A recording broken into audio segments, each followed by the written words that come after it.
So he promised that once his father died, he would one day take Jacob down. And that's being fulfilled in the earth right now. So because he hated his brother, what spirit came into him? Dealing with so much emotion, sorrow, and anger. Satan. There was another spirit in the beginning that had the same spirit. Lucifer, because he was so beautiful and was hurled into the earth, he had a problem against the Most High and took down Adam. Then you had Cain, because he was jealous of his brother, murdered his brother Abel. Now you have Esau, who felt that he rightfully deserved the birthright and blessing, and it went to his brother Jacob. So Satan used those that are hurt, those that don't forgive. He come in and take them and use them for his purpose. Now, let's move this into modern times, because we're gonna see if we can get through this quickly. Matter of fact, let's stay back a little bit. Let's go into the origin of Esau so we can see who the serpent was using against God's people Israel and what tools they use in the earth. Spiritually, which is government, spiritually, which is through religion, and politically through government. Get Esau out of here. This is Zondervan Bible Dictionary, a compact Bible dictionary by Zondervan. One of the better Bible dictionaries you can purchase. All right. Let's get Esau out of the Bible dictionary here. Esau.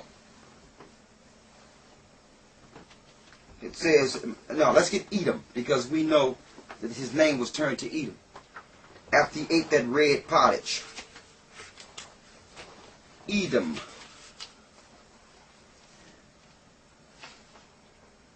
Let's get that. And this also proves, when we read this, that Edom is still in the earth. You have people teaching that Edom no longer exists, but can't give you the dates in history of when Esau was totally exterminated. That's madness. You have people in the earth saying Edom don't exist anymore, and you have people that says that Israel don't exist anymore. The true Israelites don't exist anymore. That's madness. How can the two of the main people that fare prominently in prophetic scriptures don't exist? Read Edom from the Bible dictionary here. Read that. Edom figures prominently in prophetic scriptures. Go ahead. As the scene of great future judgments. As the what? As the scene of great future judgments. As the scene of great future judgments. Edom is still here. He just hid himself by calling himself different names. That's Psalms 49 and 11. Read. She is the only neighbor of the Israelites. She's the only neighbor of the Israelites who is not given any promise of the mercy of the Most High. That have not received any promise or mercy from the Most High. Why? Because Satan linked into him after he was upset. And because Esau lost the birthright, he became lawless. So when Satan gave him dominion, he decided to set up an earth without laws and without morals. But he can only do this through government and power and through fear when it comes to weaponry. So, let's bring it up. We go to Genesis 36. Let's get through it now to show you how Esau set himself up, because even Isaac let him know that the yoke would be broke off of him, that one day he would rule in the earth. And you're going to find out he ruled. He ruled as who? He ruled as the Greeks, the Romans, the 10 horns, and he eventually ruled America. We're going to show you the connection between ancient Babylon, Rome, and that satanic government is the one we're living in today.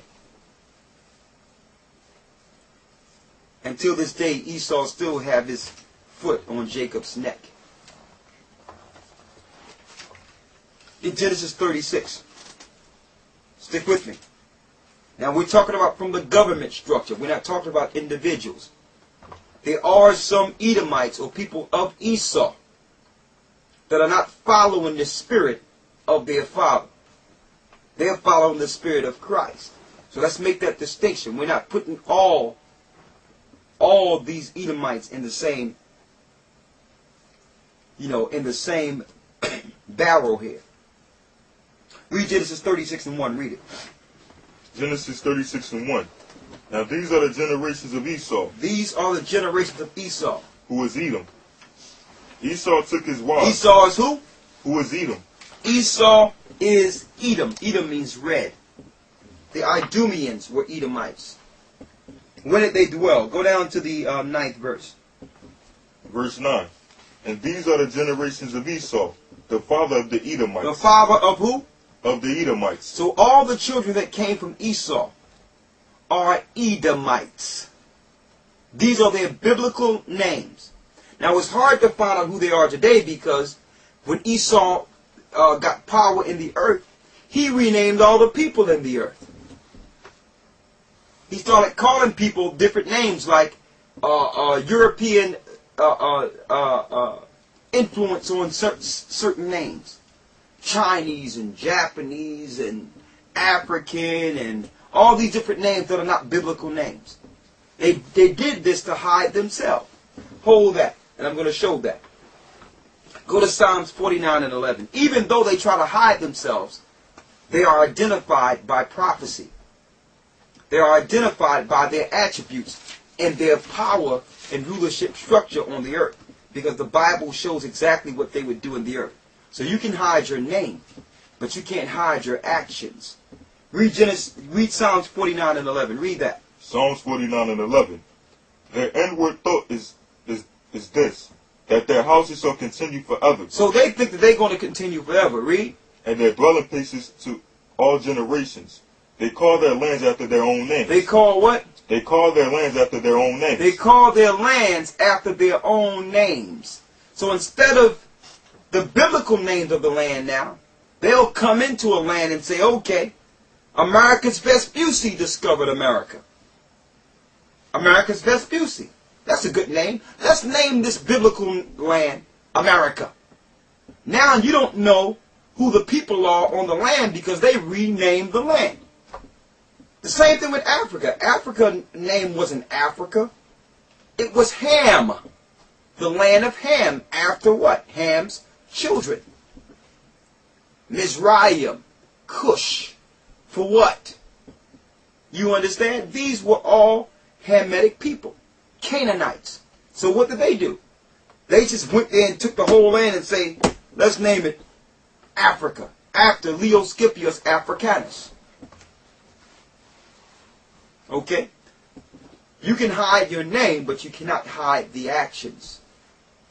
Okay? Let's go back.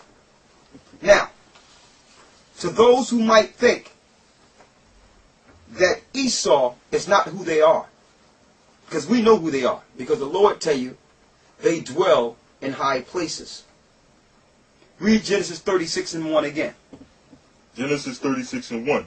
Now these are the generations of Esau, who was Edom. Who is Edom? Read. Esau took his wives of the Go down to the 9th verse. Verse 9. And these are the generations of Esau, the father of the Edomites, in Mount Seir. And Mount where? And Mount Seir. They're from the mountains because they're the only people that never were promised land. They lived in mountains. Mountain terrains. Mount Seir, later on, the Caucasus Mountains. The Idumeans were from the Caucasus Mountains. The Jewish people today are from what? Russia, right near the mountains. The Caucasus Mountains. Before that, the Asians were in those European isles.